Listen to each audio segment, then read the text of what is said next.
I scroll through stories more than I sleep these days. Some of them stick with me, the kind you read at 2 a.m. and think, there's no way this actually happened. But what if it did? Here are a few that haven't let go of me. I've been a nurse for over 20 years and I've seen a lot of things that most people wouldn't believe, but there's one night that has stayed with me, not because it was violent or dramatic, but because something about it felt not quite earthly. I was working an overnight shift caring for two elderly patients.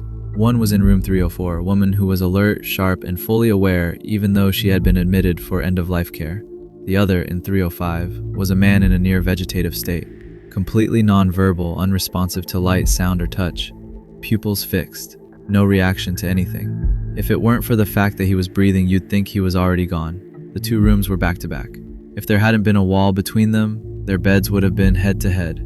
That night, around 2 a.m., my patient in 304 suddenly took a turn. She became panicked, struggling to breathe, gasping for air while begging us not to save her. Over and over, she said, "Let me go, please don't keep me here."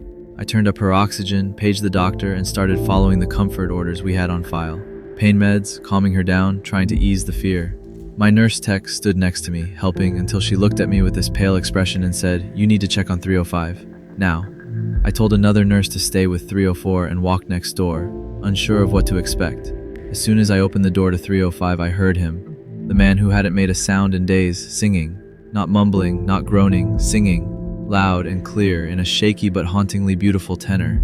He was singing hymns about going home, about meeting God at the gates, about peace. I stood in the doorway, stunned. I called his name, nothing. I touched his leg, gently shook his arm, still no reaction. He just kept staring at the ceiling, eyes glazed over, lips moving in perfect rhythm as the words poured out of him. I stayed for maybe a minute, just listening. Then I went back to my patient in 304. She passed away about half an hour later, peaceful, quiet, eyes closed. After we finished post-mortem care, I remembered him. I stepped back into 305. The room was dead silent.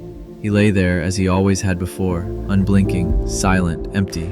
And for the rest of the time I cared for him, he never made another sound. It was one of the most beautiful and unsettling things I've ever witnessed. The woman who didn't want to be saved, and the man who hadn't been able to speak, somehow crossed paths in that moment. I still don't know what happened, but I've never forgotten the sound of his voice. My mom used to call my grandmother every night without fail. It was their routine, their ritual. A small check-in after dinner, just to talk. It didn't matter how tired she was, how busy the day had been, she always called.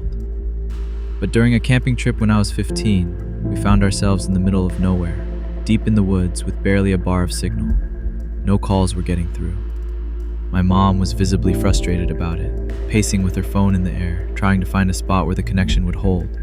Eventually, my dad promised we'd drive to the nearest town in the morning so she could check in with Grandma. She agreed, but not happily. The next morning, we packed up and drove into town. The moment we had service, my mom's phone lit up. Missed calls, voicemails, notifications, all flooding in at once. But what stood out was that almost all of the calls had come from one person, my cousin, who lived across the country. She was crying in every voicemail, pleading, saying Grandma was in trouble, saying something was wrong. The first message had come late the night before, during the exact window when my mom usually called. My cousin said she'd had a vision, not a bad dream, not a feeling, a vision, that someone was hurting Grandma. She said she saw fire, that she felt like she was floating above it, that Grandma was being tied up, that someone was stabbing her. At the time, my cousin had a reputation in the family for being the weird one. She was spiritual, emotional, always talking about energies and messages. My parents never took her seriously, but these voicemails, they were different. There was something raw in her voice.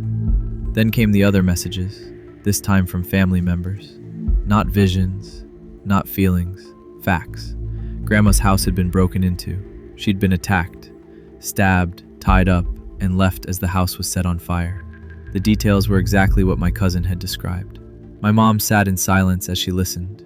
It was like watching someone fold into themselves. She had missed her mother's last night alive, and the guilt from that hit her hard.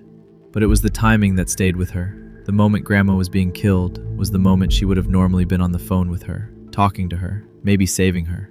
And the fact that someone else, miles away, not even in the same time zone, had felt all of it as it happened.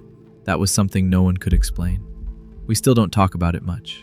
Not the murder, not the visions. It sits in the family like a locked room. Everyone knows it's there, but no one wants to open the door. My cousin never brought it up again, and my mom has never missed another nightly call since.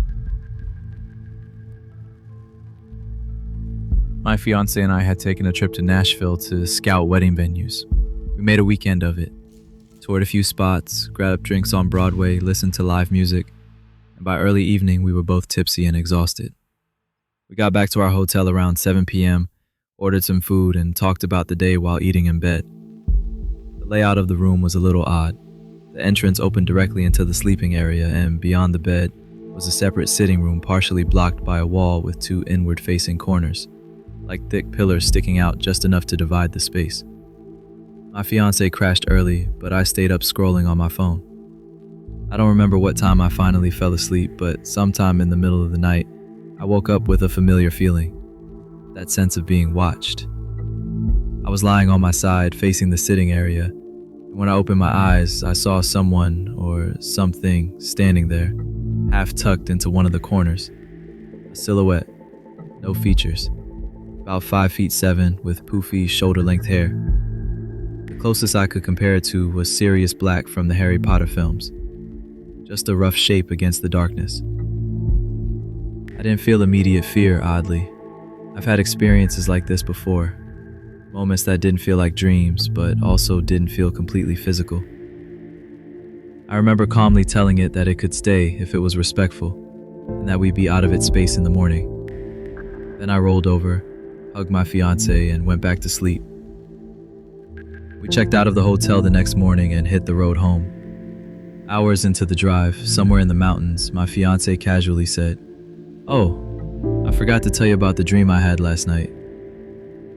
He went on to describe something strange. In the dream, he opened his eyes and saw a figure standing right in front of him, nose to nose. He said it felt like the figure was studying him, watching closely. Then the perspective shifted, and he was suddenly outside of his body, watching himself in the figure from a third-person view. He said every time he tried to move, the figure mirrored him. When he stepped left, it stepped left. When he tried to go around, it blocked him. He said it wouldn't let him move, wouldn't let him get to me. My heart dropped. I asked what it looked like. He paused and said it didn't have a face, just darkness. But it had this distinct shoulder-length, puffy hair. The same exact figure I saw.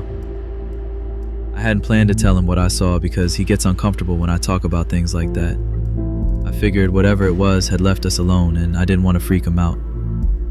But after hearing that, we both sat in silence for a long time. We haven't stayed in that hotel again. In fact, we haven't talked much about it since. But sometimes I still wonder what would have happened if I hadn't acknowledged it, or if he had woken up just a few minutes earlier.